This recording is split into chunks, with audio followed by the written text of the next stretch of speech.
Hello, everyone, and welcome to the GASB-87 Lesson Learned by Lessors and Related Standards webinar presented by Eide Bailey.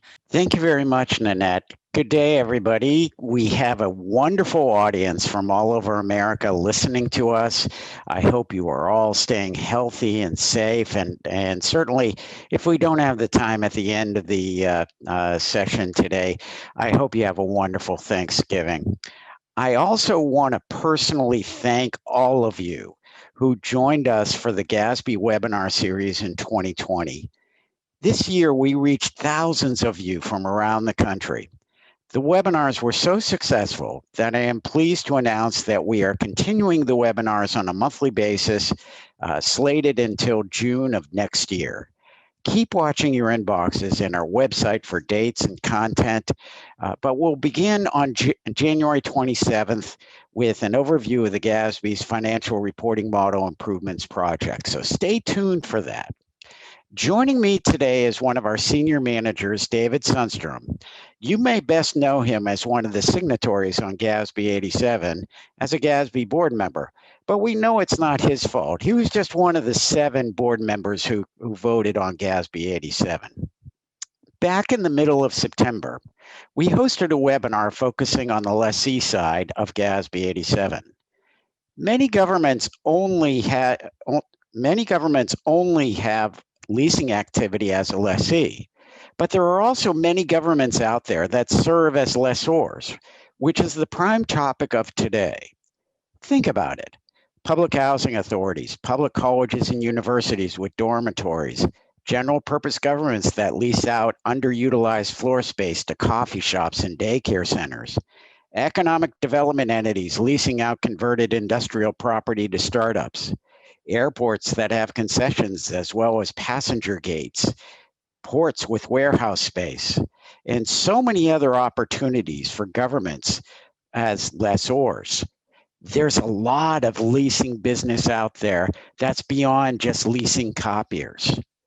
We're also going to talk about 2 other GASB standards that utilize the GASB-87 leases framework, but with certain adjustments. As an example, GASB-96 for subscription-based information technology arrangements, or SBITAs, specifically limits the scope of that standard to government end users. GASB-96 does not apply in the situation where a government acts as a lessor, or similarly to a lessor, but we'll get to that later on this afternoon. I know what you're saying. I still have some time to get to this, or it's not a big deal, or I've heard some of this before.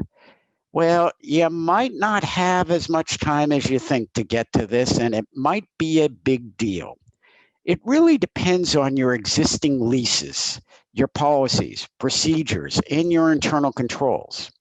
GASB-87 is not as bad as implementing the defined benefit pension or OPEB standards, but depending on the government, it may come close in terms of effort.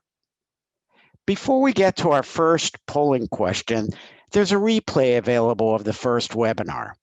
By all means, you can listen to that webinar at any time, but unfortunately not for CPE credit. Just go to our website. And now, to our first polling question. On this one, though, there's no right or wrong answer. So Nanette, why don't we start up the first polling question?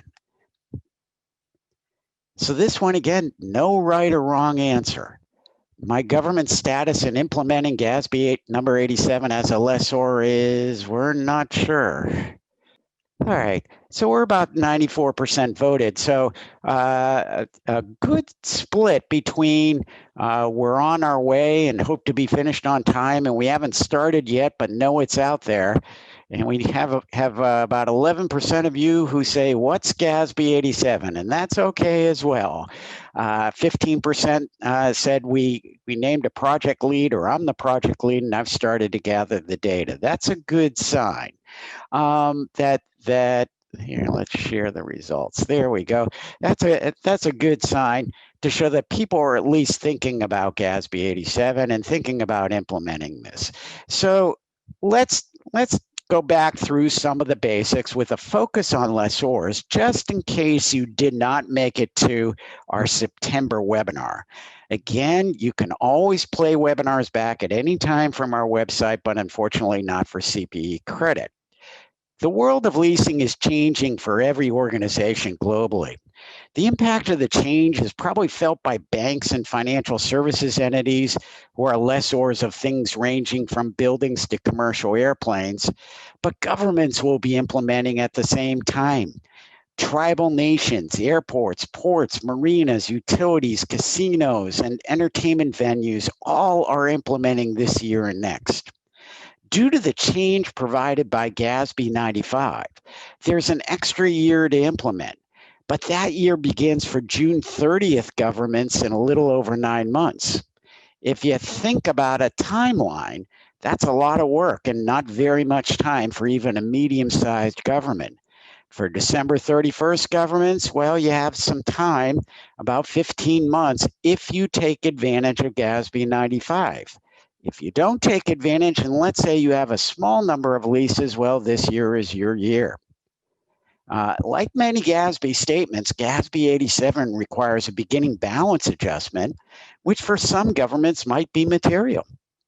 This is a standard where you do not wait until your Eide Bailey team is due 2 weeks from now to implement. You will need this time. And so I'm glad to see a lot of you are getting going. So what is a lease? A lease is a contract that conveys control of the right to use a non-financial asset, also known as the underlying asset, for a period of time as specified in the contract in an exchange or an exchange-like transaction. As we talked about in the previous webinar, each of these phrases is precious, especially exchange and exchange-like. For example, in the building where my office was when I was a preparer, the buildings division leased space to a daycare center and other space to a coffee shop run by the Commission for the Blind. By the way, they made the best coffee. The state gave them a great deal, $1 per year. Now, that's not an exchange or an exchange-like transaction, as the market rent in that area for similar space was very high. Similar agreements in your government may not be in scope for implementing GASB 87. So just be aware of those definitions. And again, we went over those during our last webinar. There are exceptions from the lease provisions where we don't have to do any analysis, including contracts involving mineral rights or oil rights, patents, software for now. Well, that'll change the year after GASB 87 implementation, but with similar provisions that we'll talk about later on this afternoon, GASB 96. Living plants and animals, such as livestock and zoo animals, that's outside of the scope of GASB 87. Your government may have power purchase agreements, especially with solar panels on buildings. My town sent out a notice a couple of months back that every school building and even our town hall is going to have solar panels on them by the end of this year. And they wanted to give notice to the abutters. And I have a school across the street from my house. Now, if the agreements are to purchase power, they are really supply contracts. If they don't convey control of the panels to, in this case, to my town. The purchase of the asset is also common, but in essence, the economic substance of that transaction is a mortgage note. Now, the biggest change in GASB 87 due to this definition is, again, there's no classification of leases between operating and capital leases as we do today. There's no more pretzel logic needed just to fit around the accounting definitions from way in the past. Since the lease is really financing property for a specific time frame, and you may have use over that property during that time frame, or your lessee has use of that property during the time frame, then your lessee has control if you happen to be a lessor. The financing language is common, and we need to be careful to look for that or similar language in many cases. There are contracts that are currently reported as leases, but those are really financed purchases. Again, when we implemented this at one of our clients, we found a lot of these. The one time that you may record just an outflow of resources as a lessee or an inflow of resources as a lessor, much like the old operating leases, would be for a contract that has a maximum term under the contract of 12 months or less, including any option to renew or extend, regardless of the probability of being exercised. Now, in each contract, we're going to need to identify the non-cancelable period. That's the period that none of the parties to the lease can cancel the contract. We'll need to adjust then any option to extend to the government from the lessor, or as a lessor, have some form of extension that you control that is reasonably certain to be exercised. The reasonable certainty clause is important, and we may need a policy to make this determination. Add to that an option that allows the lessor to extend, you in your case as a lessor, and force the lessee to extend the lease. That gets added to that time period again, and only if it's reasonably certain. And then we adjust out for periods where it's reasonably certain for an option to terminate the lease, and where it's reasonably certain that the government would exercise the option to terminate the lease. If there are periods for which parties have the option to terminate without the permission of the other party, or if both parties must extend, those are cancelable periods. This is a tough calculation to go through to calculate the term. And we'll need to understand this and go through this again and again and again as we implement GASB 87. Governments will need to assess the lease contract if the original prediction is an extension or a termination, and the extension or termination does not occur, or vice versa. After all, the time factor, or T, will adjust as with the interest factor, or I. And we have to remember the old calculation for the effective interest method as we do on mortgages or bonds: principal, interest, and time. And two of these factors are going to be very important when we deal with GASB 87 and leases. There are some common leases you'll run into as part of implementing GASB 87 as a lessor. A common situation is when a public housing authority leases an apartment and the lessee may renew, but a separate contract is signed as the market value of the apartment has changed, and there are new terms and conditions. In this case, such leases are short-term leases if there are no options to extend. After all, there's a new contract. Another situation we've run into in implementing the standard for our clients is like the public housing authority example. Here in this case, a city leases harbor slips at a city-owned marina. Each is 12 months without an option to extend. Even if a board owner has signed leases for 20 years, and there is every expectation for them to continue, the probability of renewal is not applicable. The lease is likely short-term depending on those terms and conditions. Now, if the government finalizes a 3-year lease, but each party may cancel with just 60 days notice, then such a lease may also be short-term as it's cancelable within those 60 days. Now, as you can tell, the administration of this leasing activity in all cases, it's not going to be easy. So the cost of renewing a lease every 12 months needs to be factored into the potential rate of return on the lease. For your information, these fact patterns are all from GASB Implementation Guide questions. And that leads us to our next polling question. Okay, so thinking about my government's current leases as of today, most of the count, and we're not talking the dollars, but the count of my government's leases are presented as either operating leases or capital leases, or I'm not sure, or we don't have any leases, or at least I think that's the case, but let me check. Okay, see, we seem to have slowed down here. I'm going to stop the polling, and let's share the results here. Boy, this looks like most of us happen to have operating leases due to fiscal funding clauses or legal constraints. That's going to be very, very common. I really think that a lot of leases are going to have to be converted, and for some of you, that predicate a lot of budgetary decisions on those operating leases, you're going to have a budgetary to GAAP difference potentially, depending on how your budgets and laws and regulations are structured. And so clearly you're going to have some work to do on the operating lease side. So with that, Dave, why don't you walk us through some of the accounting that lessors will have to do when they implement GASB 87? Well, thank you, Eric.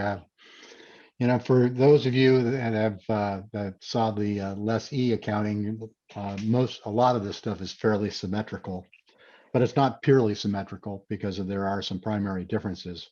One would be the potential for different discount rates if the rate is not stated in lease contract. So upon signing a lease, lessors will record a lease receivable with the present value of the lease payments expected to receive during the lease term. Now, if it's probable that some of those payments will be uncollectible, the receivable would need to be reduced. Look at today's world, and let's go back to the economic development entity that Eric mentioned earlier. That owns a couple blocks of downtown and has leased storefronts and offices to startups. Walk around these days, if you can get around these days due to quarantine, and notice that there are bunches of vacancies. It is certain that leases are in place for those storefronts and offices, but the leases are paying little to no payments at all. So it's important to account for the uncollectible amounts these days. The lease receivable needs to consider fixed payments. That's the most common. Almost every lease has fixed payments. Variable payments that depend upon an index rate, for example, CPI at the commencement of the lease. Variable payments that have minimums or maximums, aka they are fixed in substance. And it does not include payments that are dependent upon usage or performance. For example, miles driven, hours used, machine hours on equipment, etc. Think of it this way: there are things that are certain and things that are uncertain. Certainly, the variable payments that depend on the interest rate. We don't know what the next CPI is going to be. We don't know how many hours a machine's going to be used. So those would get put into a bucket of unknowns and are not to be included in calculating the initial lease receivable.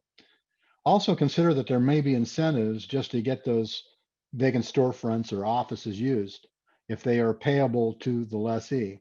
I'll talk about those a little bit further in a couple of minutes. The offset or credit is deferred inflow of resources, which would include the lease receivable amount. Add to that lease payments received from the lessee prior to the inception of the lease. For example, maybe there's a final month's rent that was paid up front. Deducted from the lease those incentives that are payable to the lessee. Those are adjustments from the deferred inflow of resources, as they will not result in revenue. The deferred inflow of resources then gets amortized systematically and rationally over the life of the lease revenue. You should use the effective interest rate method as it's just like a mortgage. In earlier periods, a greater amount is attributable to interest. If you record the lease in a governmental fund, then it is similar accounting: debit lease receivable, credit deferred inflow of resources. Again, adjust for uncollectible amounts. But that's only half the story. Lessors you're not giving up control of the underlying asset. You're keeping that asset. If the lessor did, it would be a simple sales agreement, which is a financing. Remember, in a sales agreement, the seller must give up control of the asset, and a gain or a loss results. Since the lessor is not giving up control, depreciation continues on the leased asset unless it is returned to be returned in as good of shape or better condition by the lessee at the end of the lease. Now, if there's a fire at City Hall, or in the case of City Hall, in the picture, water leaks, then the lessor may gauge whether or not the capital asset is impaired, just like any other capital asset that's in the similar situation. Again, GAAP needs to be applied until control is transferred permanently to the other party, which would then be recorded as a sale. Let's talk a little bit further about those adjustments that could be made to receivables. I mentioned quickly variable payments based on the use or performance of an asset, unless there's a minimum or a floor in those payments. The future performance of the asset is unknown, as I mentioned earlier, so we exclude those amounts from the receivable. The amounts over the floor are just revenue or inflows. The changes in rates and floors at the beginning of the lease term are, again, just inflows unless the lease is modified or renegotiated. Residual value guarantees that are not fixed are only receivable if the guarantee is required and the amount can be reasonably estimated. Residual value guarantees are common in property leases, but there may be some there for equipment leases. We didn't find any in our implementations thus far. One important factor in any lease or borrowing is the discount rate. For lessors, the discount rate is likely to be different than that what the lessee recognizes, unless the rate is stated in the lease, which is uncommon. Again, we didn't find any of these in our implementation. For lessors, you are not required to impute the rate, but you may do so if need be. Use your judgment, but document what you've done. So how do you pick a discount rate? Consider the lessee's credit standing, restricted covenants, terms and conditions, and oh yes, consider the market. Remember, your government's 20-year bond rate is completely different than, say, a daycare center's 3-year non-cancelable lease term. Also, the daycare center will have a different credit rating than the government. In many cases, you can use your government's incremental borrowing rate, but remember the time factor. Assume you have a normal yield curve. Don't use a 20-year rate if the lease is only out there for 3 years. So work with your treasurer to figure out a policy and document it as soon as you can if you haven't already done so. Remember also that whatever rate you choose, use the effective interest rate method to amortize, so any interest will be recognized sooner than later. Now, let's say you do impute. How do you do it? Well, it's a math equation, and that's probably more simply said than not.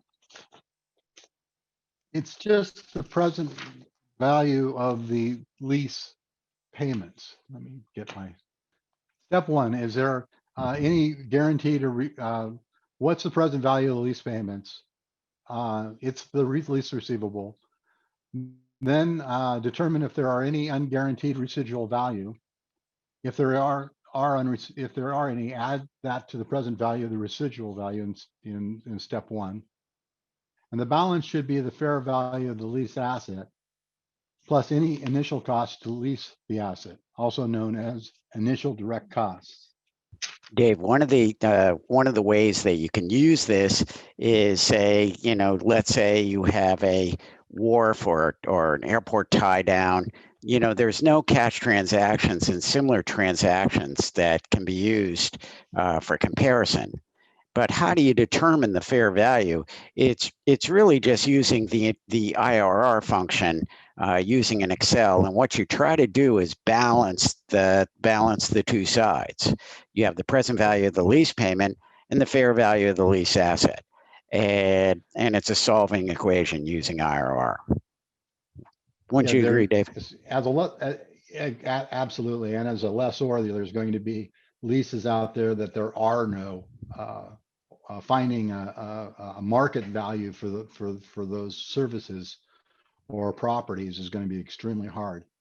For example, if you've got a, if you've got a general aviation airport, which is subject to, the leases on that airport are subject to GASB 87 if it's general aviation. What do you compare that to? How do you determine the fair value of tie downs at one airport compared to another? It's almost impossible. So, and the FASB had a practical expedient, and it just said, didn't they just set everything at 3%, for the first, to get this on the books? Yeah, sure they did. But the problem is that governments have a tax exempt borrowing rate, whereas commercial enterprises do not. And so it makes this calculation a little bit tricky, especially if you're dealing with different time frames. You're dealing with 3 years in a daycare center, as you mentioned, versus say a 20-year borrowing rate on a bond or a 15-year mortgage for a house.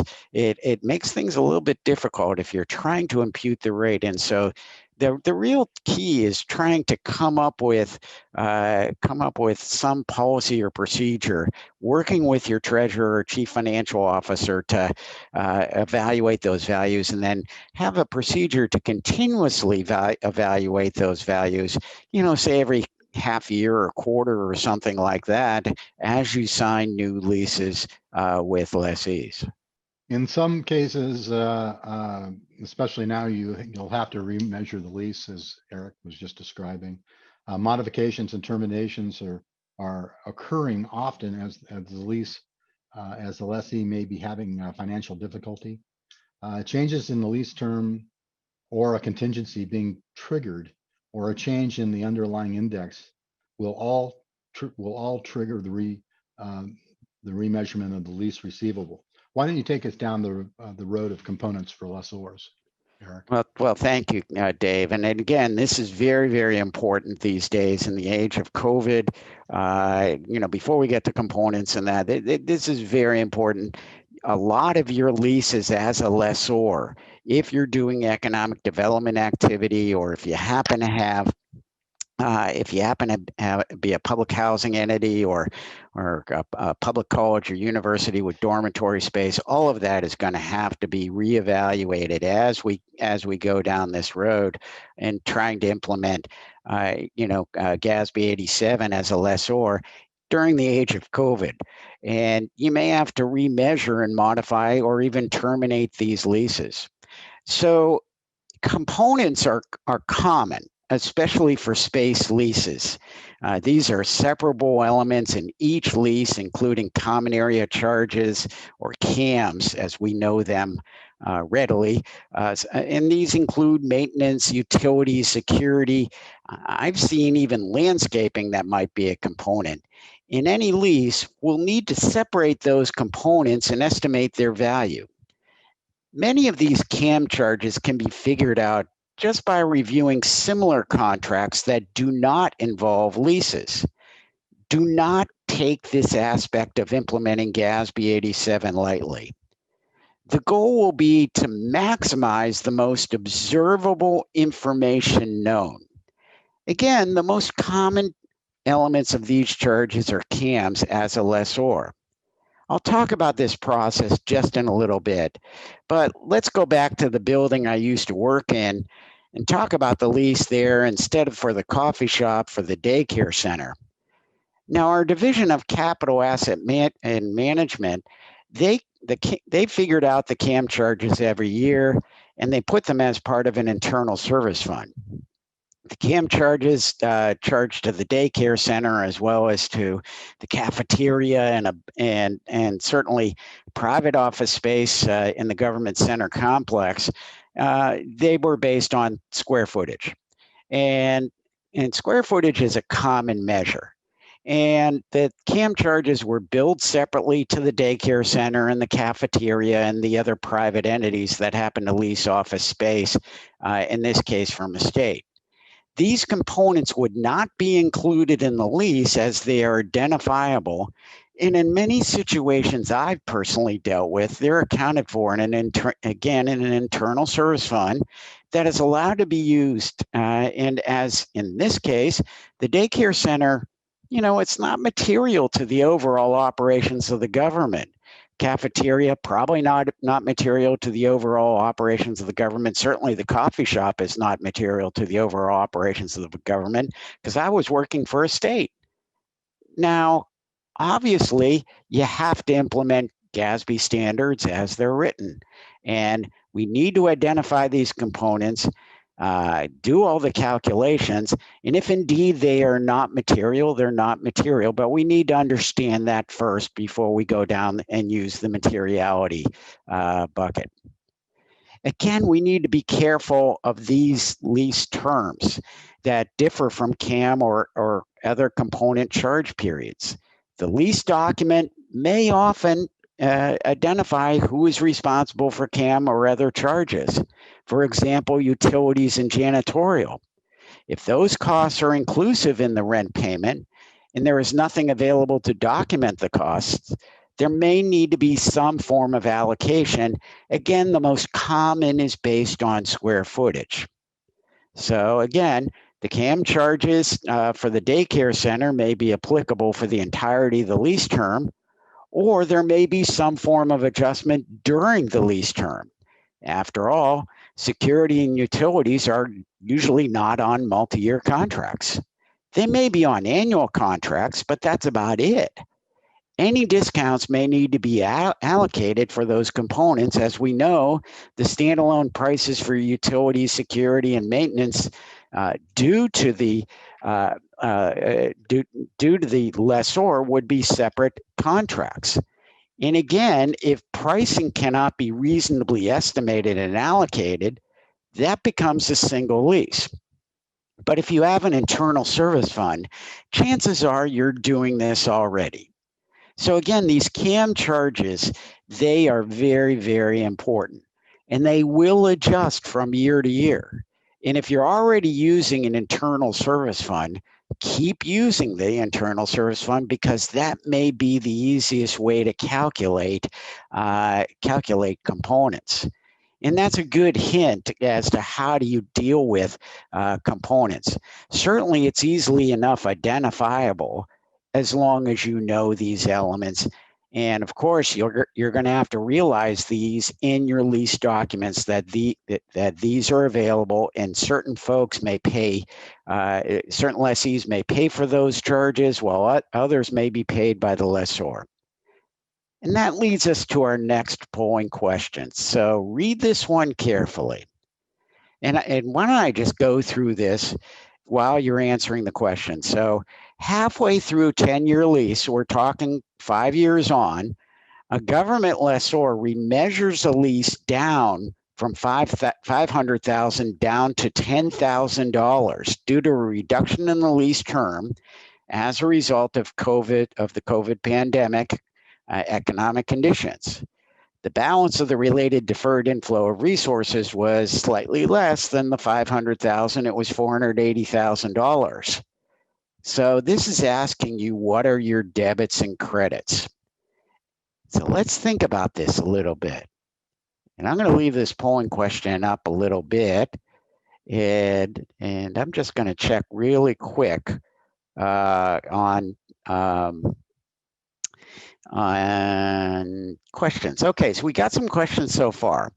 How about the leasing the top of a building for a cellular tower? Now, in our implementation that we did for a client, we had a bunch of those. Now, that would be a lease.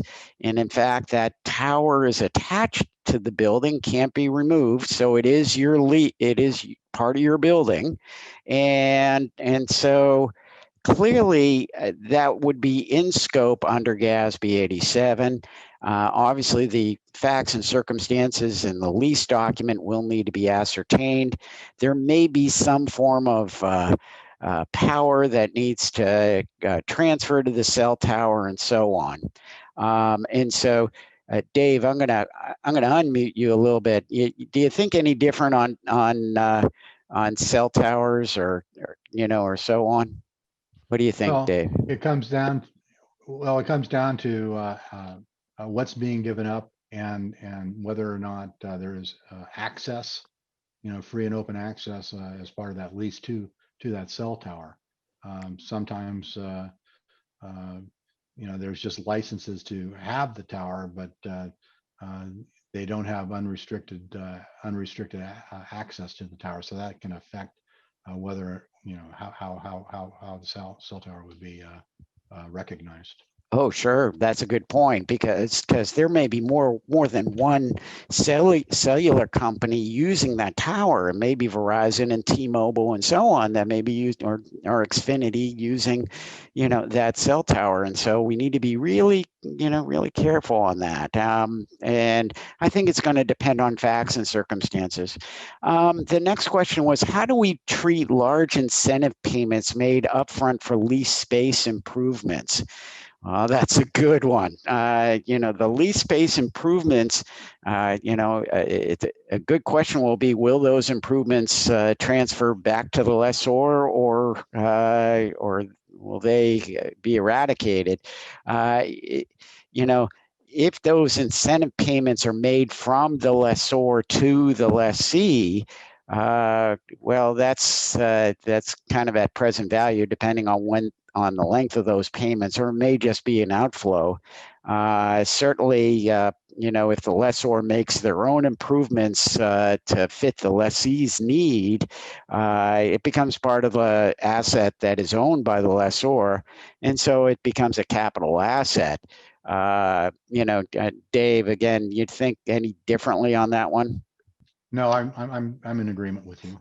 Yeah, that I think so. It really, again, depends on who's going to be the ultimate owner of those lease space improvements, and chances are it's going to be the lessor. And so, in which case, it might be a capital outlay and a capital improvement.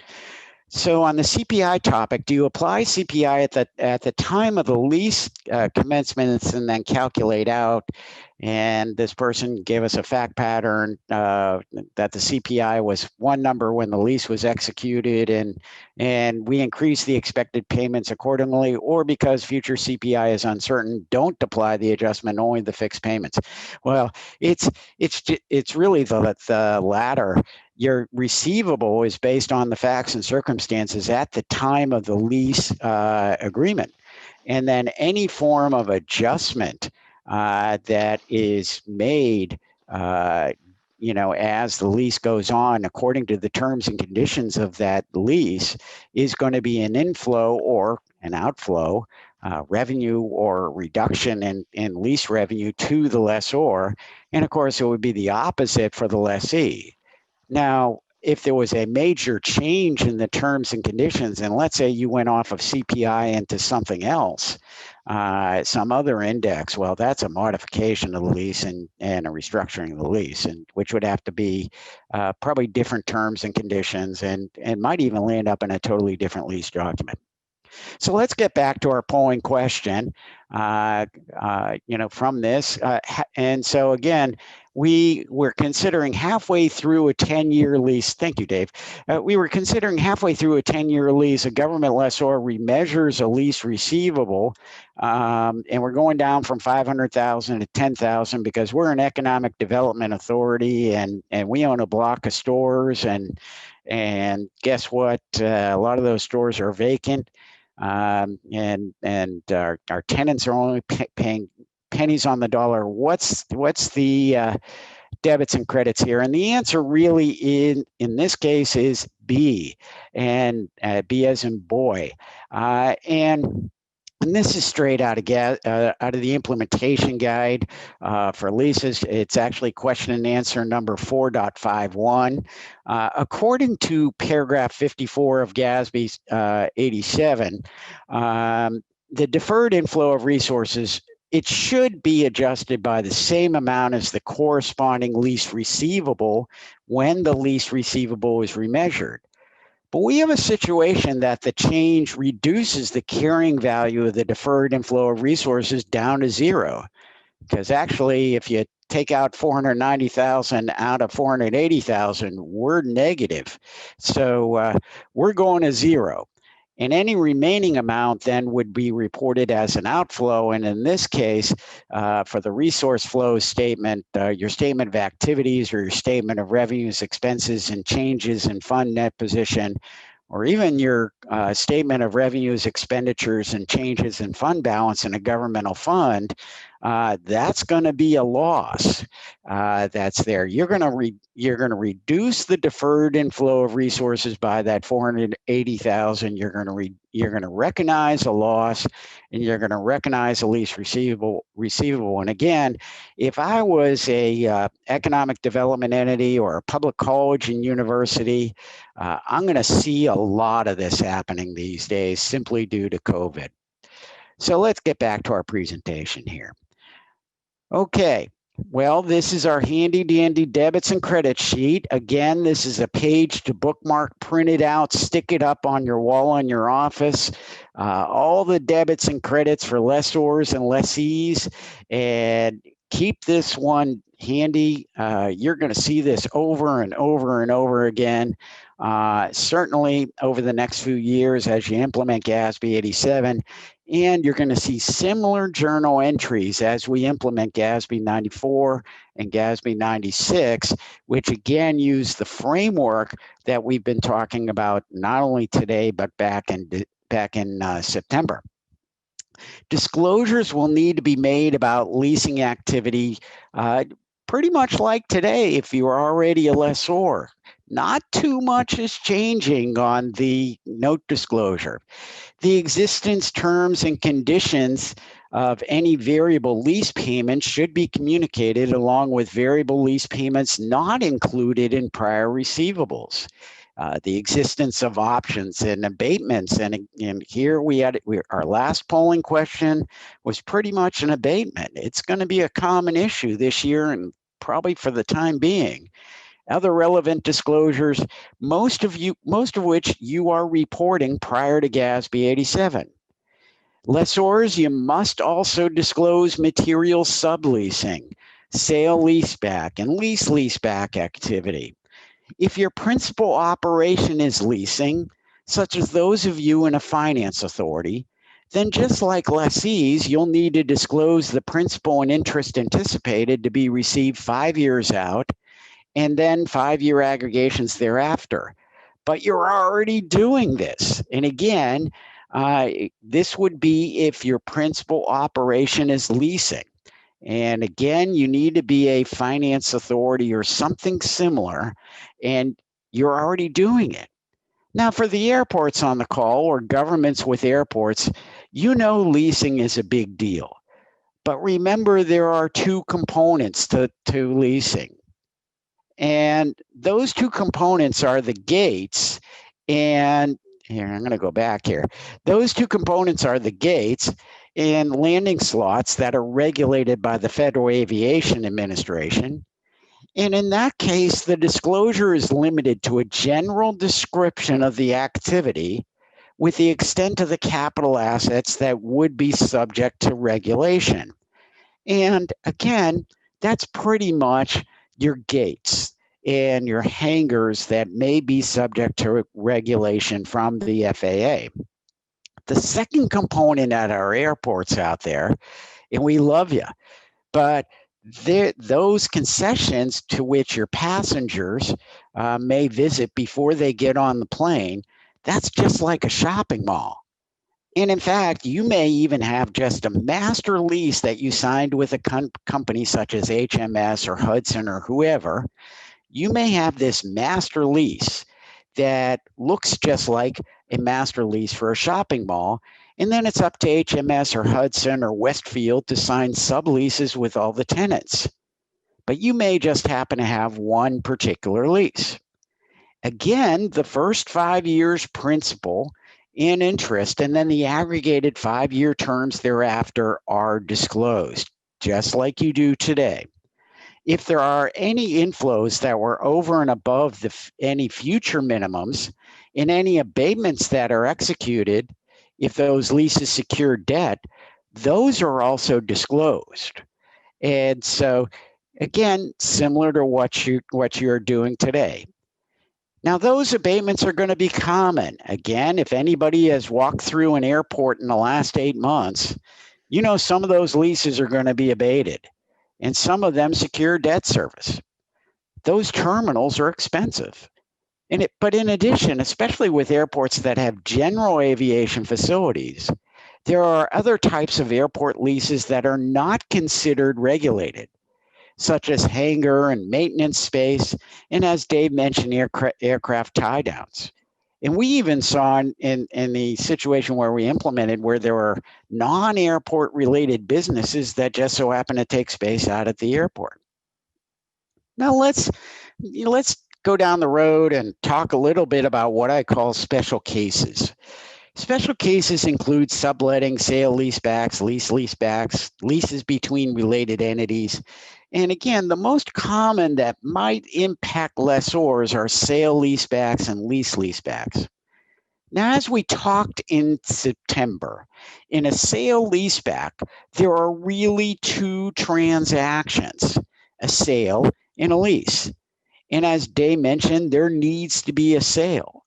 That includes consideration in the buyer taking control of the property sold. The provisions have not really changed from current standards. And for the auditors out there in the audience, they are a high-risk transaction. The riskiest part really is determining whether control has been transferred. The difficulty lies in reviewing for any sort of off-market terms that happen to be there, or less than arm's length transactions. These would need to be calculated and, of course, disclosed. And if there are any sort of less than arm's length transactions that are out there, well, guess what? Some of those could be related party transactions, which some states require separate disclosure on.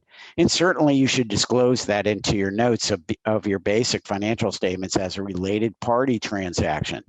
So be careful of sale leasebacks. For those of you who are clients, or those of you who would want to become an Eide Bailey client, and we'd love to have you, if you do happen to have a sale leaseback situation and you know you have one of these, we really want to talk to you on it, because these can be very complex, especially in the determination as to whether or not you truly have a sale leaseback.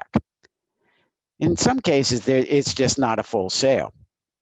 Since it's just not a full sale, it may be a leaseback. It depends on facts and circumstances. These are definitely easier, though. The asset gets leased and then gets leased back, and therefore the transactions may net depending on the property that's involved. A common leaseback situation may involve office space within the same structure or complex.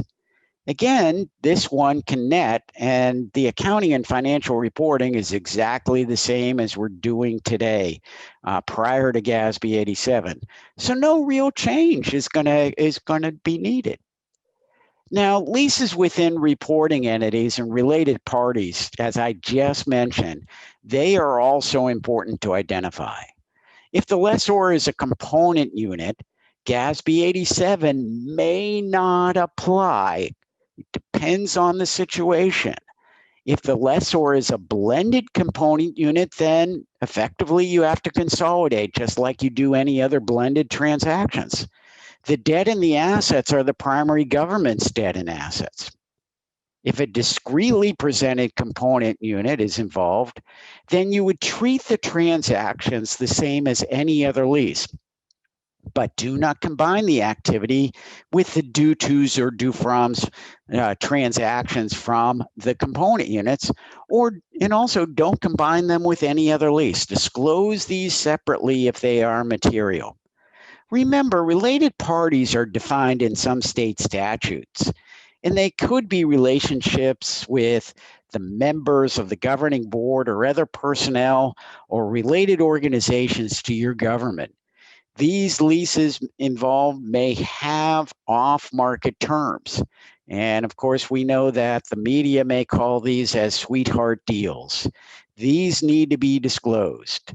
So with that, Dave, why don't you take us through some of these transactions?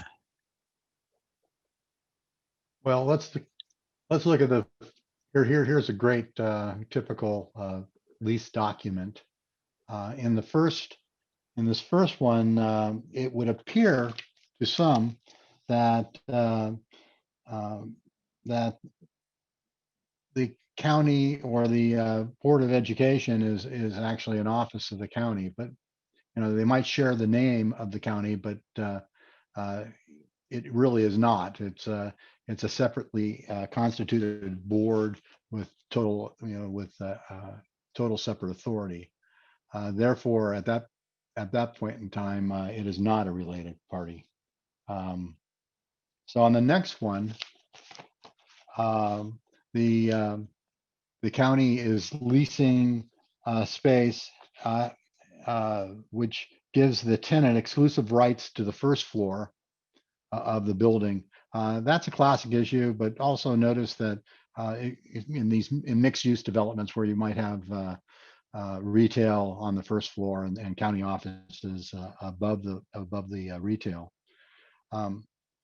So there, in this case, there is a non-exclusive use of courtyards and parking, and that is common where there might be a CAM agreement, common area management, excuse me, not management, common area maintenance agreement that requires the lessee to pay into a fund that funds the management of the common area.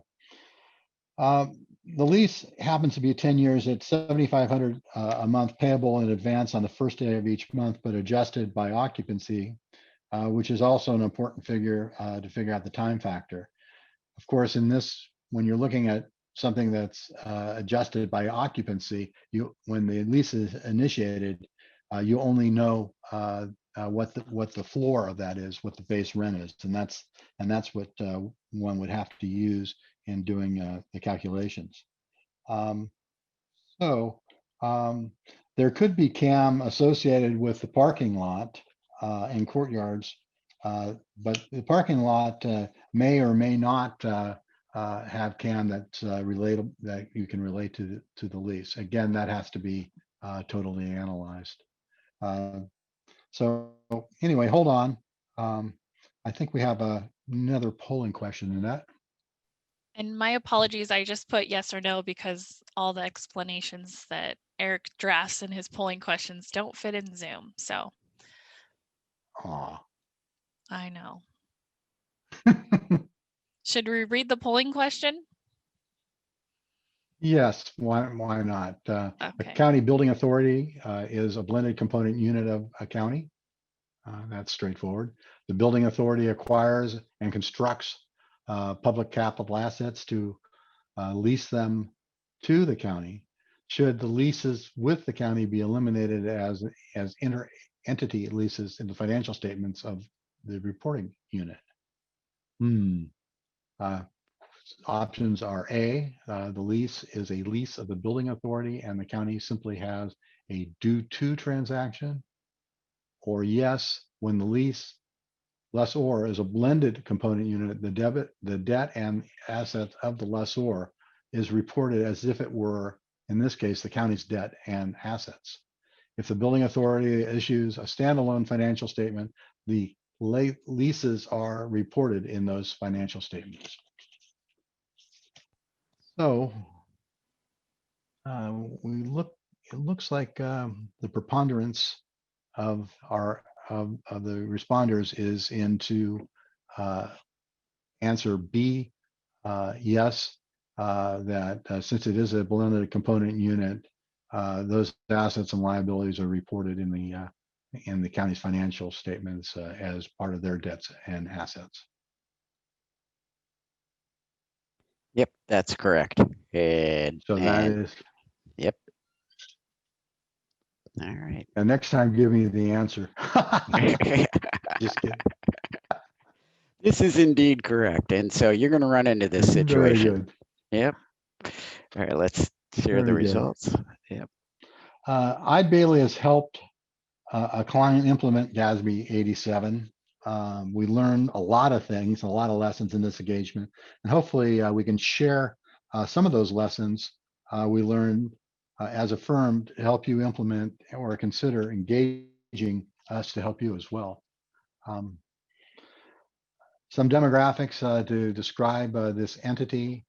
It's a large county in a western state. There are elected officials in addition to the governing board. There were 18 separate functions of government in addition to the functions headed by the elected officials. And here they are listed. The two that are highlighted, which were probably the most interesting there, and I guess we're going to give away that it's a coastal property since there are harbors, but there were also airports, and as mentioned by Eric earlier, these were not airport airline agreements, and that's the easiest way to look at whether or not something's exempt or not as a regulated lease.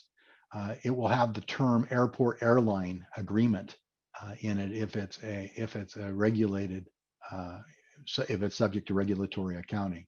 If it's just airports, those are general aviation, and general aviation, of course, has tie downs and hangar space and other stuff that is leased to plane owners, and that is, of course, subject to GASB 87. Some of these are a lot bigger than merely looking at hangars. In this case, we actually found out entire runways were being leased out on a long-term basis. So anyway, they can be very complex. Let's see, in this engagement, we had the county as both the lessor as well as a lessee. I was surprised that in this case, we actually had more leases on the lessor side than we did as a lessee. But about somewhere, once we eliminated many of these as either short-term or or not qualifying as a lease, and we had about 90 on the lessee side, and I believe a little over 100 leases on the lessor side. Each department kept files, some of which were decades old. Some were, and the only documents we had available in some cases were very hard to read. Some were, basically copies of copies, and you know what happens, when you copy copies, they degrade over time. And there were some of the leases, a good portion of them went into holdover arrangements, and that's when the lease expires and there's no other lease to take its place. The lease might specify that once expires, it expires. It maintains the same terms and conditions as the most recent one in the past. But yeah, if it's in holdover status, that turns it into a month-to-month, and as you are aware, if it's a month-to-month lease, it's not subject to GASB 87 because that's determined to be short-term, and they qualify for the short-term exception. So anyway, one of our issues was there was and you'll find it, is there was a lot of decentralization of authority and record keeping, and some folks certainly the folks that were in the business of doing leases had a lot more complete records than the ones that weren't. One of our initial tasks was we took an entire day of training for operational and legal staff from a lessor and lessee perspective. The accounting staff joined in their capacity as to provide a plan of action to discuss the project scope. So, what were some of the issues? Were there issues for lessors? Well, we were asked to implement, as the county was also performing a major upgrade to their ERP system. They were implementing a debt module that we thought could connect it to our leasing activity. We started off prior to COVID, and when the exposure draft to be what was to become GASB 95 was issued, we had a lengthy conversation with the decision makers, asking if they wanted to put the brakes on or keep going. Well, surprisingly to us anyway, they decided to keep going. They have a very nice bond rating, and they didn't want to do anything to upset that bond rating. And they're very proud of implementing GASB standards as early as possible and issuing timely financial statements. We won the contract and signed a contract in February. The initial training was supposed to occur in March, but then COVID shut things down. We went virtual over the space of the next of a few hours, establishing a portal for documents, and we pressed on. Approximately 250 leases were uploaded initially by departments into SharePoint.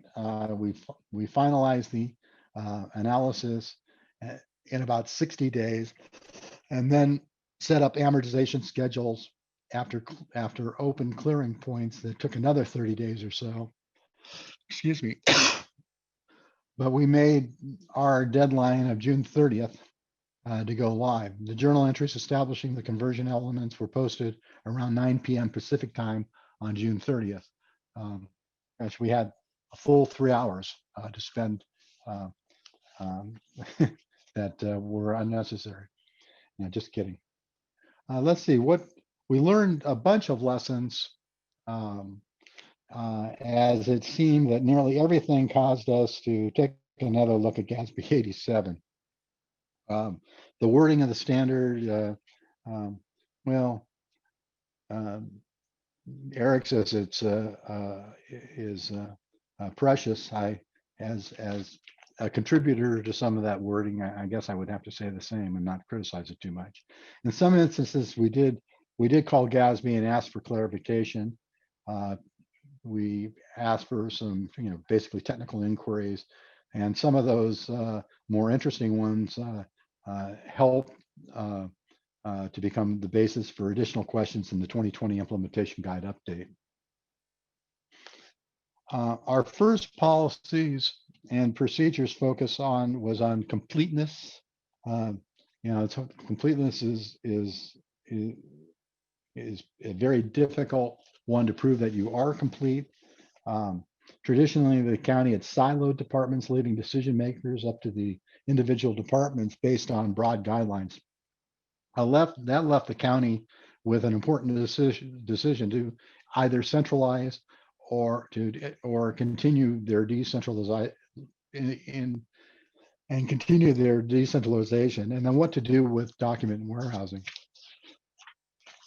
Ultimately, the county decided to leave things as is, understanding that there may be a completeness issue. Excuse me. Next, we reviewed legal issues and internal controls over establishing a lease and negotiating changes.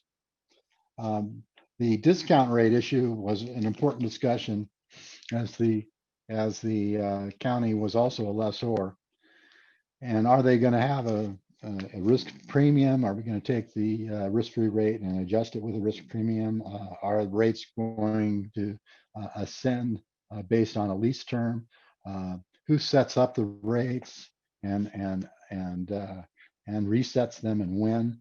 Ultimately, the Treasurer's Office, in conjunction with the Auditor Controller, settled on rate setting process and a process to set the implicit rates. The process of establishing and calculating components was lengthy, as every lease was different.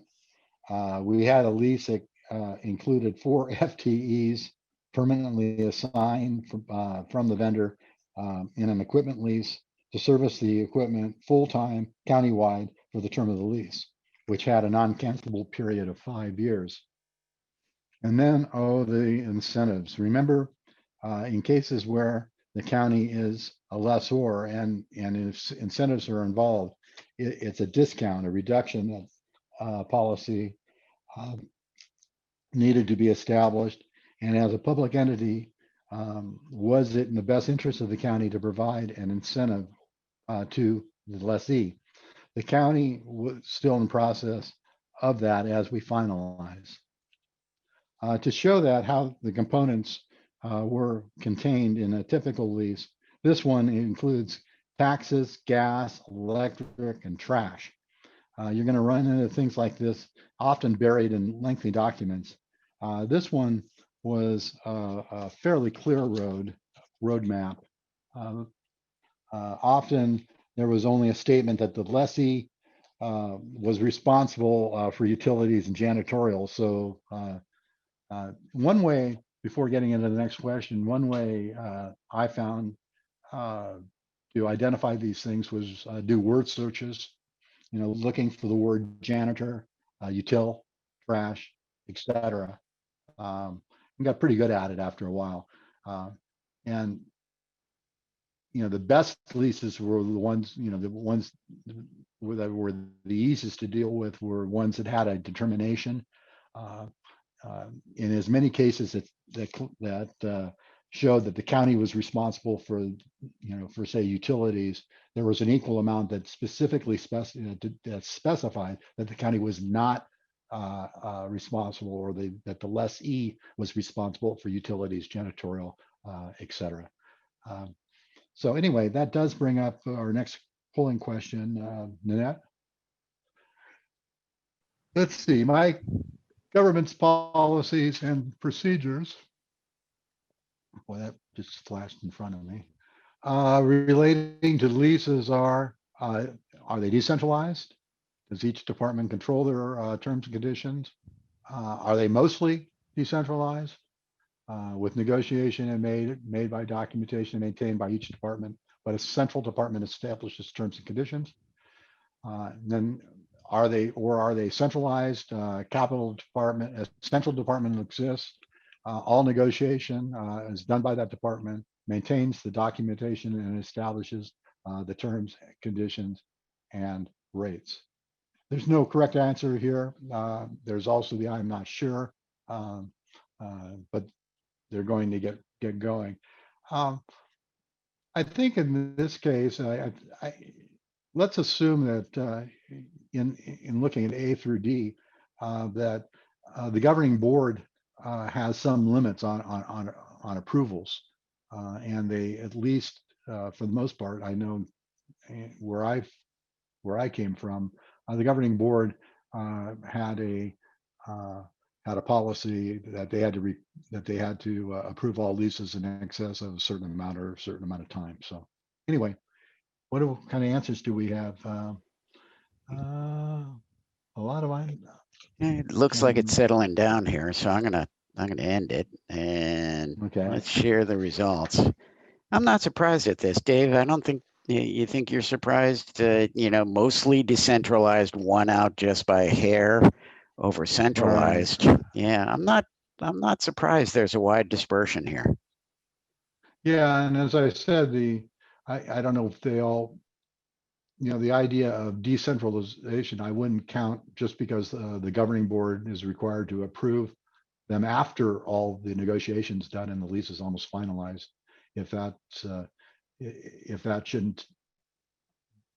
Why that should be considered as a centralized process.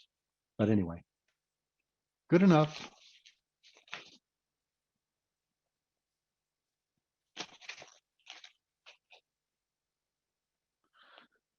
So the polling questions stay up in my screen. So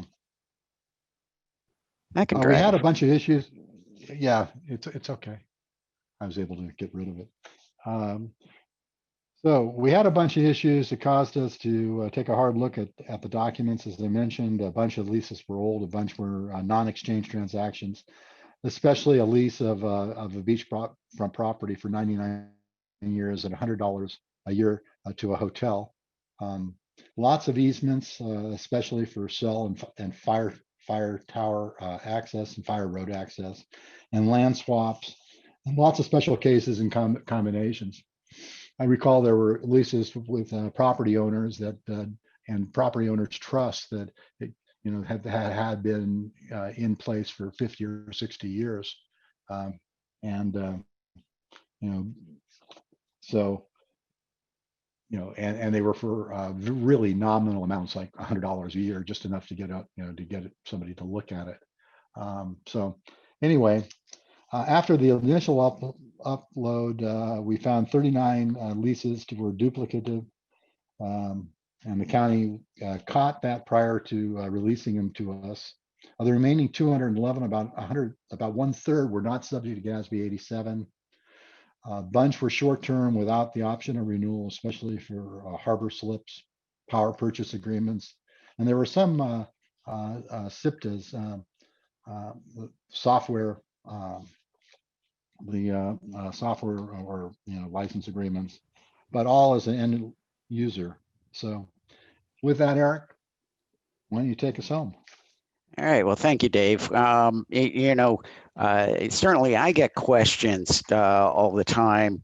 Gee, is there, what's the best way to take a look at all the lease documents and so on? And Bailey actually just licensed some artificial intelligence software that I demonstrated to a large state in the South yesterday with two of our subject matter experts on it, who may be on the call today, on the webinar today, and they did a wonderful job demonstrating this, and they had over 1,000 leases for this state, and they're really seriously considering this artificial intelligence product, and it's simply because it scans the lease documents or any other document, and based on keywords, it identifies things and puts it into a spreadsheet, which is actually fairly slick. Now, that might have a cost issue that might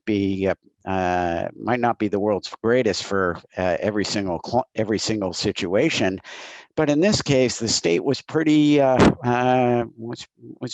enamored with this particular product that we can help them out with to help them implement, because they had over 1,000 leases. So it's actually not a bad idea to think about that. Now, is artificial intelligence perfect? No, because it takes a long time for that artificial intelligence to learn things. And certainly our folks will tell you that it took hours and hours and hours of work to teach the software to learn how to read a lease document. And as Dave mentioned, we had some of these documents that are decades old, and they probably wouldn't have been able to be read by the software to begin with. So you really need to consider your own facts and circumstances as you go down the road of whether or not you want to have some form of software solution. And I would suggest to you that if you only have 25 or 50 leases, well, we can help you out do those and do those essentially, I wouldn't say by hand, but we could use software that we have in-house to help you implement, of which Dave is a subject matter expert on that piece of software as well. So, okay, that's about GASB 87. But as I mentioned at the outset, there are two other GASB standards which use the leasing model, and that's why we've spent a lot of time in GASB 87 land. If you count the September session and what we have as of right now, well, that's over 3 hours in GASB 87. And it's because there are these two additional GAP standards that use the framework. The first being GASB Statement number 94, which is public-private and public-public partnerships and availability payment arrangements. The second being GASB 96, which is subscription-based information technology arrangements, which we'll talk about in a little bit, and we introduced over the last hour and a quarter. Now, GASB 96 may be more pervasive for many of you. It's certainly one thing that COVID has shown us: nearly everything on the cloud is far more efficient and effective than paper this year when it comes to auditing, and certainly financial reporting. The more that's on the cloud, the more we can deal with in our house and or working remotely, wherever that was. I was reading an article in the Wall Street Journal yesterday that there are some folks who've moved abroad and are doing things. They may work in, say, New York or California or someplace like that, and they happen to be in Greece, and they're working from home, but it just so happens to be in Greece or Portugal or some other place. And God bless if you have the ability to do that, but usually that takes software, and usually that's a subscription-based information technology arrangement. So let's start with GASB 94, or in other words, P3s. But there's also this aspect of availability payment arrangements. So what's all this jargon about? The implementation date of GASB 94 is for fiscal years beginning after June 15 of 22, which is 1 year later than the exposure draft came out as. GASB was already considering to extend standards by a year, and then COVID hit, and they said, okay, let's make this change in the P3 standard first. And this was issued right prior to GASB 95, which extended, or at least offered the opportunity to extend most everything that was in process. When we talk about GASB 96 in a few minutes, it'll be the same implementation date as GASB 94. Now, the P3 standard, that modernizes our current service concession arrangements gap. And that was issued back in 2010, well before the current leasing provisions that are contained in GASB 62, and certainly before GASB 87 that we talked about to start today and back in September.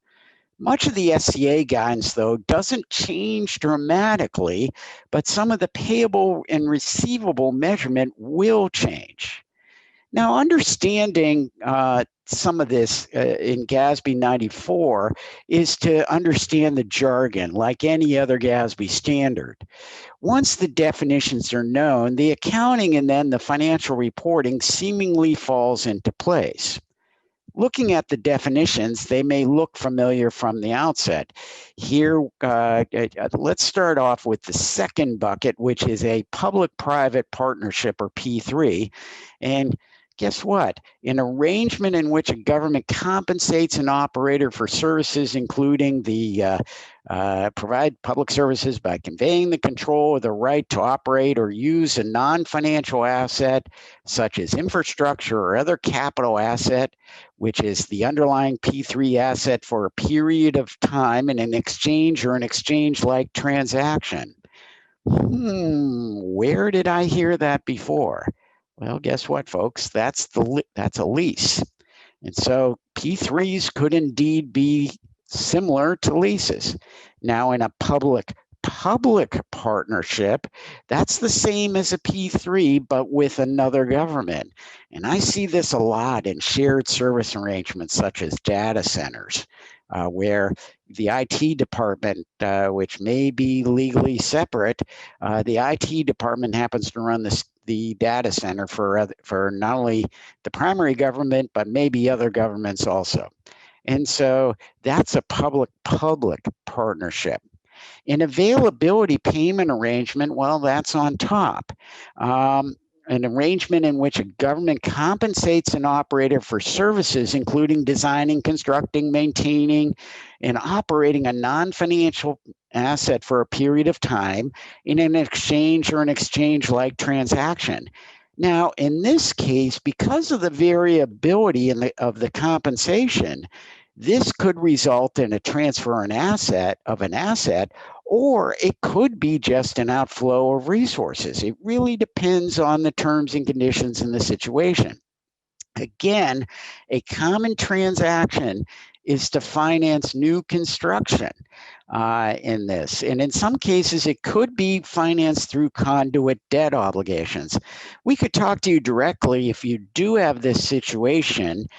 My guess is your government is a college or university, and you may have financed dormitories this way. And examples of P3s could involve conduit debt, and they could involve, again, colleges, universities, healthcare situations, and so on. But the most common example of P3s are likely infrastructure, because infrastructure needs are growing and governments are realizing that having a municipal golf course or some other asset is not really what it used to be. They're more than just highways. And now think about this list and think about how things are operated, such as here down at the bottom, it says municipal golf course or pool or tollways, as it says here, or transit systems that it says here. Again, they're more than just highways. And think about the list of large projects or pieces of assets that may be operated by other entities, and think about the underlying environment we're in today because of COVID. And I underscore the word today. And a lot of these things may be coming up to fruition simply because of decisions that are needed during these times. Many of these are not doing well, again, due to the economic condition that we're in. Many dormitories and office buildings are vacant, and of course, airports are running at 25% capacity if they're lucky. I mean, we're working with other airports that are doing a little bit better, but many airports are running not so well. Here, it lists the Long Beach Civic Center. My guess is that hasn't hosted anything but a COVID triage in a long time. Because the convention center business is just not the way it used to be before COVID. The broadband network in Kentucky and the water sewer program is probably doing pretty well, simply because those are essential these days. However, these are really long-term plays with the other counterparty to the P3 transaction, and they typically are investment banks. Now, due to the definitions here, the transactions will also result in a bit of a decision tree. First, you need to look to see if the government has a P3. If the government has a P3 that meets the definition of a lease, but not a service concession arrangement, well, then we're back at GASB 87. Okay, so what about the other decisions? If the government that is involved with a P3 transfers an existing asset to the operator, well, then GASB 94 applies. A receivable then is declared and a deferred inflow, just like we talked about over the last hour or so for lessor. And it's almost the exact same calculations, although the lease term or the P3 term may be a lot longer than 5 years. If the P3 involves either a newer or an improved asset, but it meets the definition of an SCA that is purchased or constructed by the operator, well, then the asset that is purchased or constructed is recognized by the transferring government, but not the operator. There is a receivable for the installment payments and a deferred inflow of resources. And again, just like a lessor receivable. But what if we have a new asset acquired or purchased, but does not meet the definition of an SCA? Well, the asset acquired or purchased is only recognized at the acquisition value at the future date of the transfer, which could be 40 years from now, at the end of the P3. Now, that's going to be a sticky that lives on the wall of your office for a long time. 40 years from now, at the end of the P3. Again, we have a receivable and a deferred inflow of resources, just like a lessor. But once we break it down into a tree like that, it's a little easier to deal with. And I'm going to give you a visual of that tree in a little bit. Again, you've seen this before. The calculation of the receivable at the transferor government is the same as for lessors with the same elements. There may be incentives that we talked about a while back, and certainly back in September, that may impact the receivable amount. Again, given all that these contracts tend to be lengthy and they tend to be very hard negotiations, the discount rate setting process, the measurement of the non-cancelable period, the measurement of any form of modification or adjustments that may need to be made as embedded in the contract, all that needs to be established as part of the initial phase of recording the P3. And again, the next piece would be any form of collectability issues. And as we found out in a lot of situations, and certainly one, when I was a preparer, we had a service concession arrangement for a road that was built north of the city that I was in. And the goal was to line the road with industrial parks. Well, that service concession arrangement under current GAAP, that didn't last so long because the operator went bankrupt and the state had to take it back over. And there was to be tolls charged along the side. Well, the tolls failed at the ballot box, and so they raised the rents to the industrial park operators. And of course, the industrial park operators said, wait a second, we're not going to pay those rents.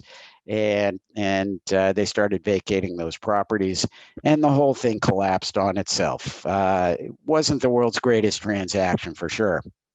So thinking about the debits and credits, if you do have this situation, except for whether there is an asset created or not, and whether an SCA results, the debits and credits look almost exactly like leases, kind of familiar. Again, mainly a receivable is the debit and a deferred inflow of resources is the credit. No liabilities are directly involved unless somehow, some way you have components included where the transferor must declare a payable for a service contract, but that would be a separate transaction. So let's say you happen to have a component that happens to be that the transferor government has to provide utilities for the toll road. Well, that would likely be a separate contract, separate transaction, separate payable. So I probably would be very wary to record that as a liability, even though a liability related to the P3 transaction, even though the liability would exist in some other transaction. I would leave that separately from this P3 transaction, unless it was somehow, some way, can't be separated from the P3 transaction. Now, there are plenty of situations where a separate government is an operator. And after all, a state turnpike authority may operate a toll road on behalf of a state Department of Transportation. And this is very common where the Department of Transportation actually is legally separate. I know it is. It's operated as a legally separate entity in many states. The transaction would be a P3, but in this case, it would be a public partnership. It's also likely an SCA, a service concession arrangement. Another non-infrastructure PPP could be, again, as I mentioned a few minutes ago, a state information technology center, but not for the software. We're going to talk about that in a bit. The operator would report, just like a lessee, a liability for the installment payments and then a right to use asset. And if an SCA is involved, an additional entry would be present for an asset purchased or constructed or improved. Now, for government operators, and again, we're talking a public partnership, and we're talking the operator side. The debits and credits are also like that of leases, but again, there is one aspect of assets purchased or constructed or improved in whether or not we have an SCA. Again, there could be additional entries involving the transfer of an underlying asset in the future. The core remaining elements of GASB 87 carry into GASB 94, and as you'll see in a few seconds here, GASB 96. Now, there is a wrinkle in the P3 standard as it includes guidance for these availability payment arrangements, which to me are pretty esoteric. APAs, those are arrangements in which a government compensates an operator for services, including designing, constructing, financing, and maintaining and operating this non-financial asset for a period of time, just like a lease and an exchange or exchange-like transaction. And again, it could result in a transfer of assets or just an outflow of resources. There may be components involved in an APA, which may be payables, and the resulting asset may be a finance purchased.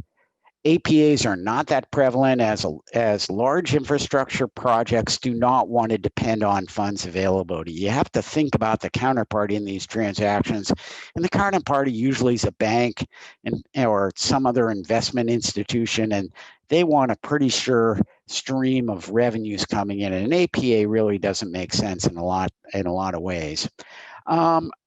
Certainly, there's going to be these examples that you may use in GASB 94.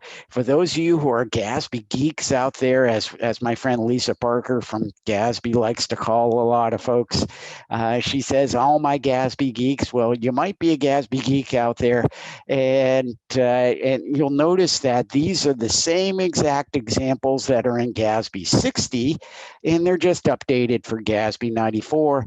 With the exception of the APA, which did not exist back in GASB 60. So you may want to bookmark those if you do get a printed copy of GASB 94 that's out there. So for those of you who need that visual as to the decision-making behind GASB 94 and how it compares to GASB 87, you may want to bookmark this one. Now, the tree is not authoritative because it was prepared by GASB staff for a decision paper for the board prior to voting on what became GASB 94. Again, take a look at your situation, and as you implement the Leases standard, also look to see if any underlying asset may fit the definition of a P3, a public-private or a public-public partnership.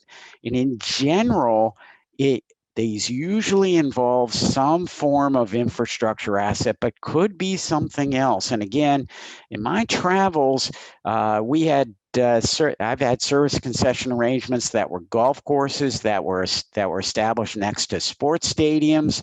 That's a classic service concession arrangements, municipal swimming pools, and so on. So just be aware that this is out there. To implement GASB 94, whatever you used on GASB 87 will likely work on GASB 94. Many of those policies and procedures may work except in the discount rate setting process. Again, leases tend to be a lot shorter term than P3s. P3s tend to be decades long because it just doesn't make economic sense for banks to enter into these arrangements for anything short of, say, 20 or 30 or 40 years. It really depends on the yield curve. And as you know, if you happen to be an investor these days or work in your treasury function, the yield curve is pretty flat out there. You're earning next to nothing on interest rates these days until you get to be about 5 years down the yield curve. And then it starts to trickle up, but very, very slowly until you even get to 30 years. Interest earnings are next to nothing these days. But if you have these situations where you have golf courses, swimming pools, art centers, tourism, convention centers, economic development, recreation facilities, they tended to have service concession arrangements, and they may also be now subject to GASB 94. From an audit perspective, these transactions are going to be difficult to understand, and so we'll need to work with you from an audit perspective to go through these transactions. And if you know you have one of these, let's set these aside because they're going to be special cases. So let's talk a little bit about GASB 96, subscription-based information technology arrangements, or SBITAs. My opinion, this one will be important as it builds upon GASB 87, but it deals with the elements of our operations that have become quickly essential over the last 8 months or so and will continue to be essential. SBITAs are more prevalent in practice than P3s by far. And for some governments, it may be even more prevalent than even leases. I'm talking to a client a little bit later on today as part of a negotiation on next year and the year after that. And they have 1 or 2 leases maybe for copiers, but boy, do they have SBITAs coming up. You're probably using one of these right now. You're all on Zoom, and Zoom is a SBITA. Office, especially for the folks like us who are hosting this, there is a payment involved for the licenses. Office 365, Adobe, Windows, antivirus, or firewall software, such as Mimecast, Workiva, NetSuite, Salesforce, and so many others. These are all software as a service, or SaaS. Windows Azure is a platform as a service, or PaaS. And frankly, for those of you who are on Apple devices, Apple iOS, and even Google, those of you who are on Chromebooks, Google Chrome, that is a platform as a service. Those of you who use IBM and Oracle, well, they offer infrastructure as a service, or IaaS. Cisco, Citrix, and other providers also offer IaaS. Now, those of you who have data warehousing as a service, that's a very, very big business. Those of us, of course, it's seemingly on a daily basis. We're using Amazon or AWS. The biggest amount of money that Amazon makes is data warehousing as a service. And certainly those of us, including me, who watch sports, I love seeing, powered by StatCast, for in baseball for home runs or passes in football, or slap shots in hockey, where they calculate the speed and the angle of the puck and so on. That's AWS or StatCast. Another data warehouse as a service, that's Snowflake.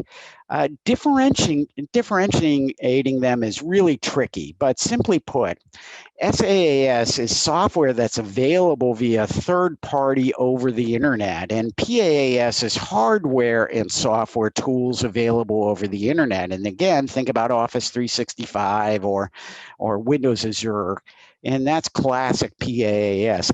IaaS, now that is cloud-based services or pay-as-you-go, such as storage or networking or virtualization. And those of you who use iCloud, like I do, and I also use OneDrive, well, that's classic pay-as-you-go services for storage. Data warehousing as a service, that again is data storage and data warehouse management services without buying those big, low-slung buildings along the interstate, and that is a data warehousing solution.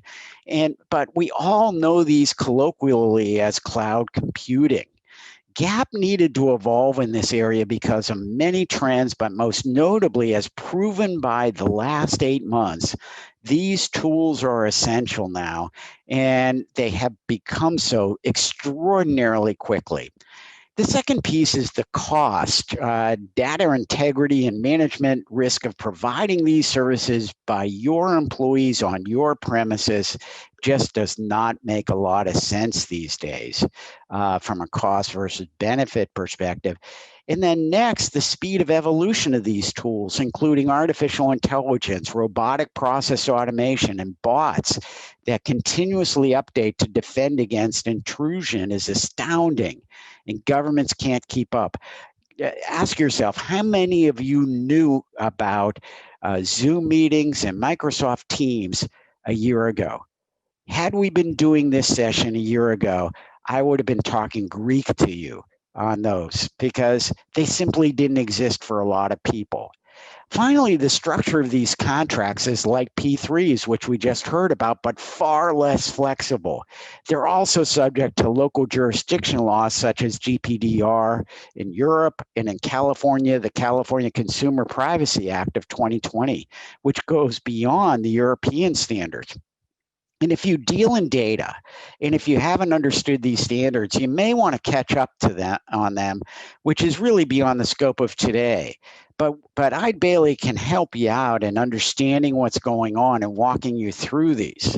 There's a lot in those really tiny print screens that we all swear we read in 10 seconds, even though they're dozens of pages long if they're printed when we update our iOS on our phones. And we're all looking at those 5-inch screens and say, yeah, we read all those terms and conditions. For governments, there's diversity in practice. Like leases prior to GASB 87, many of these arrangements were just contracts recorded as payables and outflows.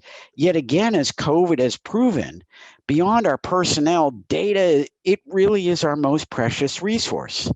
In GAAP, it's an asset, something that has present service capacity that the government presently controls. After all, the software, data, and other services drive government operations, and it's under the control of the government, even though a license is agreed to. And as we've all found out, data really is our most precious resource. What makes things difficult in a SBITA are all the elements to a license, especially involved in an enterprise resource planning or ERP system that is an SaaS. Now, Eide Bailly provides ERP services as a NetSuite provider, and the elements on the screen are some of the topics in a typical agreement that we sign with many organizations. All of these elements and many others have different costs and potentially different accounting.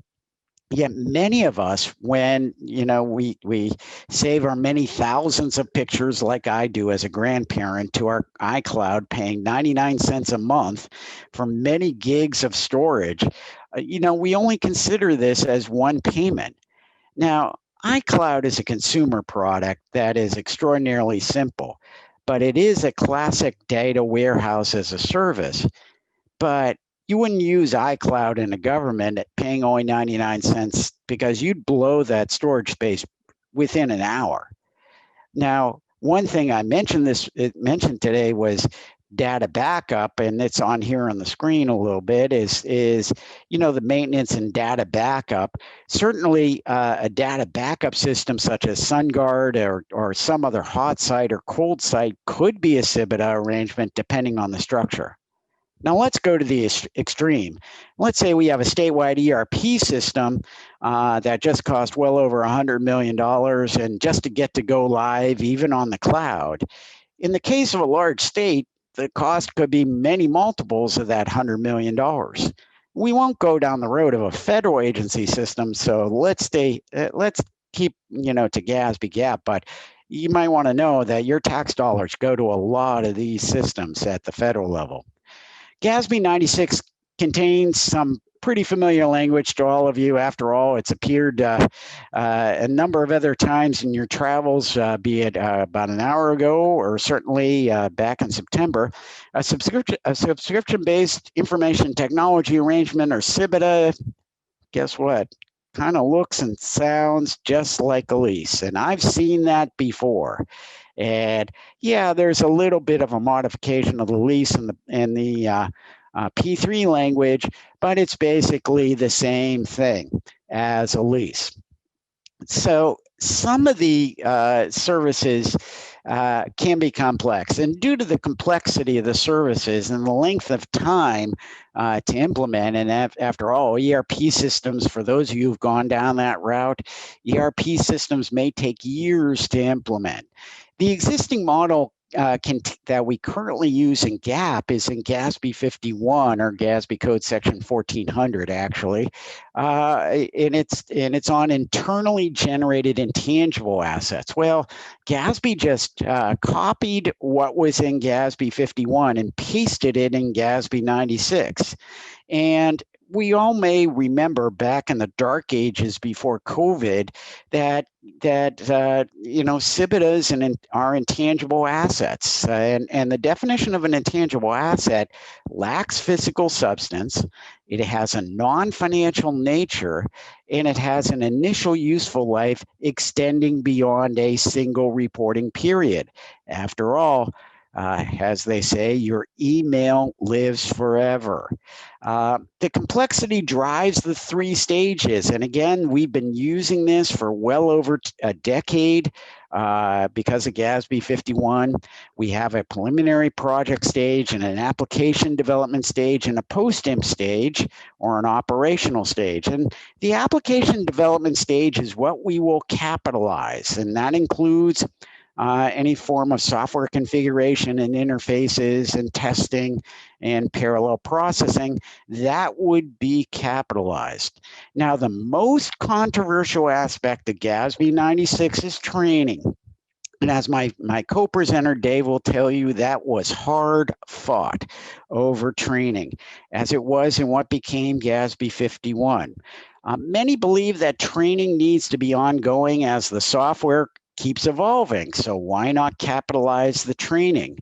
Well, the GASB had existing gap that notes, although the skills obtained by employees through the training may facilitate the development of the computer software, the training itself does not further the development of the software and does not otherwise contribute to putting the software in condition for use. My own personal opinion, not the GASB's opinion, because guess what? The GASB is on the line today. My own personal opinion is I may tend to disagree on that one, thinking about employees that are hired that need to be trained in these, but that's not the way the standard is written, and we have to abide by the way that the standard is written because it is now gap. And so, folks, expense the training that you may be incurring. So other aspects in GASB 96 is nearly identical to what we learned about leases and P3s. However, and this is a big however, there are no provisions in GASB 96 where government is a software vendor, unfortunately. In Colorado, for example, there's a really innovative situation where a government entity licenses from software vendors in bulk and then provides services to smaller governments through sublicenses and so on. Unlike leases, there's no gap for a symmetrical component such as a lessor accounting for a government as a software vendor. One could imagine something like the subleasing provisions in GASB 87 in the future may migrate over. Now, because GASB is actually considering an omnibus project to come out in 2022 or 2023, beyond the scope of today, but it may land up there. So hopefully that'll help my friends in Colorado, but certainly the underlying gap is almost the same. It really only applies though to end users. So just like a lessee situation.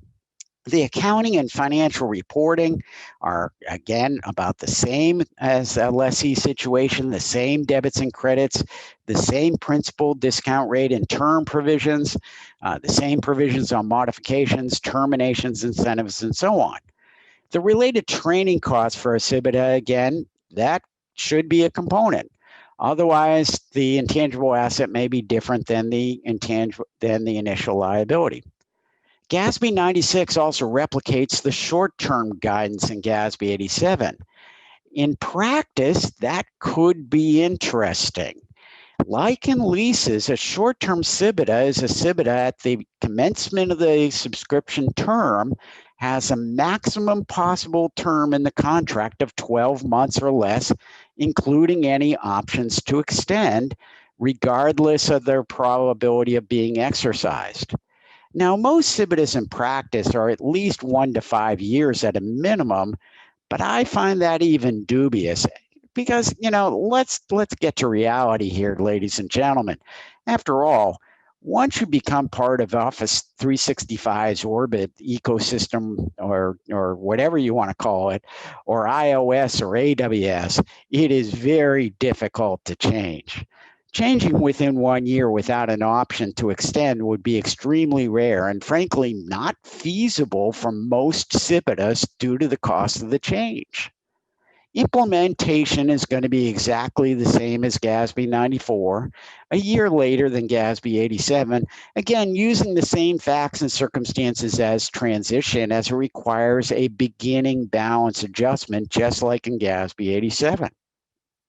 Now, comparing GASB 87 and 96, guess what, folks? All SBITAs are going to be leases. So if we apply GASB 87's provisions, it becomes pretty easy to understand how to do the accounting in GASB 96. If the underlying asset is tangible, such as hardware, we're going to follow GASB 87. Unless, of course, you have a P3, like a state data center or something like that. And that would be GASB 94. Otherwise, if we're talking software, or a combination of software and hardware, it's GASB 96. It really is that simple. So let's bring up our last polling question. Thinking about what I heard, I am more confident about GASB 87 and 96. 94 is not a big deal. I can do this. Or I'm thinking about retirement. Or I'm considering hiring Eide Bailey to help us implement GASB 87 and 96. Not sure if this is a big deal or not. And if you're saying not sure this is a big deal or not, you got some good CPE. Yeah, let's see, more confident. This is good. We're starting to slow down here a little bit. And while we slow down, I'm going to pull up some questions and answers. Let's just see.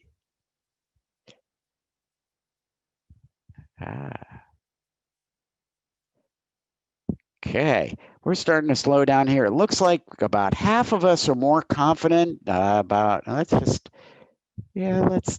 see. Let's wait till we get to 90% voted. We're still a little bit less. So Dave, I'm going to unmute you a little bit here. I'm going to unmute you because we're going to get to a few questions and answers. And for those of you who I just saw a Q&A on the polling questions, you might have a pop-up blocker going on. And as long as you're here, I think Nanette will be nice. Thanksgiving's coming up. So with that, okay, we pretty much slowed down. About 90% voted. About more than half of us feel confident that about implementing GASB 87 and 96, but 94 is not a big deal. I can do this. About 1 in 5 are thinking about retirement and they're worried as heck. About the same amount is considering hiring Eide Bailey to help, and that's great. Feel free to give us a call or an email, or we'd love to talk to you about that. And about 15% not sure if this is a big deal or not. So so that could be interesting. We'd love to talk to you on it. So let's answer a question here. And again, Dave, I unmuted you. Will the loan lease backs be the same as the sale lease back? Here we have a situation where a government provided a $6 million loan to the city for a community building. The city then leases the building from a county. The lease payment equals to the loan payment, and the loan amount is 2%. What would be the treatment?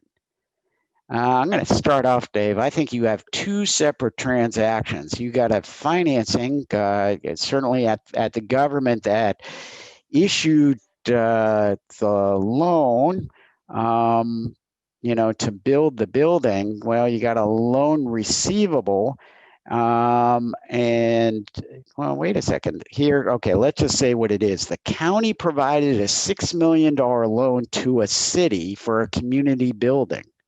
The city then leases the building from the county. So they were providing funds to essentially do the build out or the rehab of the building through a loan from the county. Well, the loan would be a definitely receivable. You got a loan receivable and of course interest receivable because the interest on the loan appears to be 2%. So that's step number one. The lease receivable, that would likely be a separate transaction, separate from the financing. And again, you'd probably have a lease receivable and interest revenue. What do you think, Dave? You think about the same? Yeah, I could see an argument for that. I'm looking at it though and wondering if it's a lease at all. You know, looking at what you would call the sweetheart terms. Yeah, You know, that low interest rate. right. That's the only thing that's bothering me. Yeah, you know, usually a $6 million loan, depending on the length of time, if it's 2%, yeah, that might be about half what current interest rates are, depending on the credit rating of the city. You know, certainly. Right, and we Go ahead. and we know it's not going to be. We know it's not going to be a 2-year or 5-year loan. It's probably going to be, you know, 20 years or more, and 2% of 20 years doesn't seem appropriate. See, I mean, it seems like it doesn't fall within the appropriate context here. Something to Right. consider. Right, and so certainly, you know, the folks who wrote the question, we'd love to talk to you about this and sort of walk through that transaction. You know, certainly reach out to Dave and myself, and we'd love to talk to you on that. That's a good one. I also got a gentle reminder from my friends in Norwalk, Connecticut, that lease modifications guidance in GASB 87 should not be applied when a lease contract is amended solely to replace a interbank offered rate. And that's a separate standard, GASB 93, because of the sunsetting of the London interbank offered rate or a similar interbank offered rate. That's just that's not going to be a modification of your term condition there. And so I thank my friends down in Connecticut for that one. We love you and hope you're doing okay for sure. So with that, I don't see any further questions on it. If you do happen to have questions, feel free to reach out to Dave or myself. Here's our contact information. We'd love to talk to you about implementing GASB 87 at your government. And until we talk to you next year, certainly have a happy, healthy, and safe Thanksgiving. Let's be smart out there, and let's be careful out there, as they used to say in Hill Street Blues. And we thank you for joining us this year.